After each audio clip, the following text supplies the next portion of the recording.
Experiencing unresponsive volume controls on your AirPods Pro 3? You're not alone. This issue typically stems from software glitches, sensor obstruction, or misconfiguration. Common causes include software glitches, sensor obstruction, or misconfiguration. First, ensure your iPhone or iPad is running the latest iOS version. iOS 18.5 or later is ideal. Next, check your accessibility settings.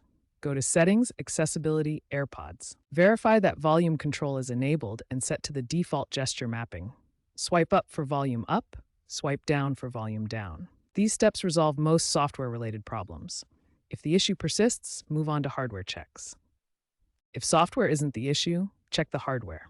Start by cleaning the AirPods Pro 3 stems with a soft, dry cloth. Earwax, sweat, or debris can block the capacitive touch sensors. If cleaning doesn't work, reset your AirPods.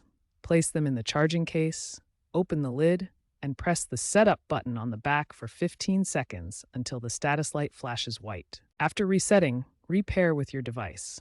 For persistent issues, test the AirPods with another iOS device to rule out device-specific problems. If none of these steps resolve the problem, there may be a hardware fault requiring professional repair. Contact Apple support or visit an Apple store for diagnostics, especially if under warranty. Apple offers a repair program for faulty stems.